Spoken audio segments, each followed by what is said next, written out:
Cari amici, ben ritrovati, una nuova puntata di Vendita Territorio, puntata speciale perché a dire il vero siamo a Treviso e siamo al primo Frico Day, cioè la prima convention di una startup nuovissima qui nella provincia di Treviso, nel Veneto ma anche in Italia, che porterà nelle case di tutti gli italiani i prodotti d'eccellenza del nostro territorio.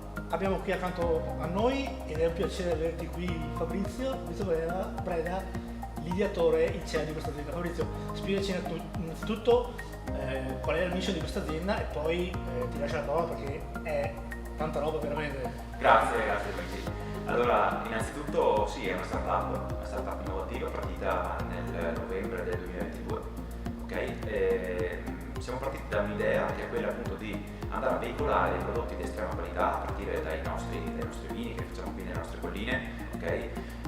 Quindi il Valdo Biada e il DOCG, per poi allargare tutto questo a dei prodotti tipici di ogni regione d'Italia e andiamo a veicolarli con un sistema distributivo che appunto è quello del passaparola, ok? Quindi il marketing relazionale dove le persone vanno a spiegare i prodotti, che sono prodotti di eccellenza, quindi vanno spiegati. Se li metti su una scappale del supermercato è difficile che si vengano a essere distribuiti.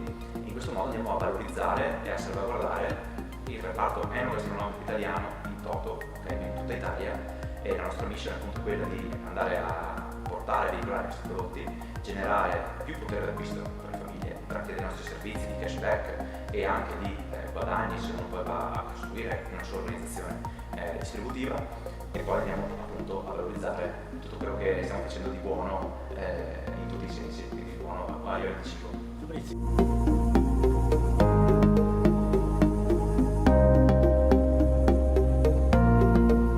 In questa giornata abbiamo visto tante belle novità, tante nozioni. Ci hanno anche detto che il marketing, il prodotto lordo dell'export italiano dell'alimentare sta crescendo esponenzialmente. Sta succedendo anche in Frico, ci dicevi? Certo, ogni mese noi siamo in crescita di oltre il 50% ogni mese sul mese precedente, quindi stiamo facendo una crescita veramente importante.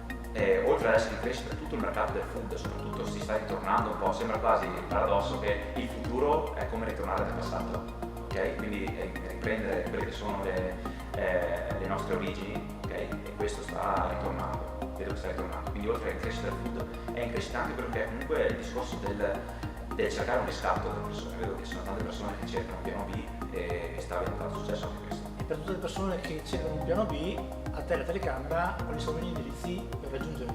Guarda, se avete sentito parlare di questa opportunità, parlatene con chi la sta promuovendo, altrimenti www.fricofood.it. Frico scritto così. Con la K. Con la K. Ok. Fabrizio, grazie. intanto noi ti ringraziamo. Avete visto, carissimi amici, una puntata speciale, ma secondo me lo meritava. Tra l'altro, Fabrizio, ci siamo dimenticati di dirvelo, perfino il presidente della regione Veneto ha voluto iniziare questa startup che darà sicuramente ottimi risultati in Veneto anche a livello occupazionale. Quindi, Certo.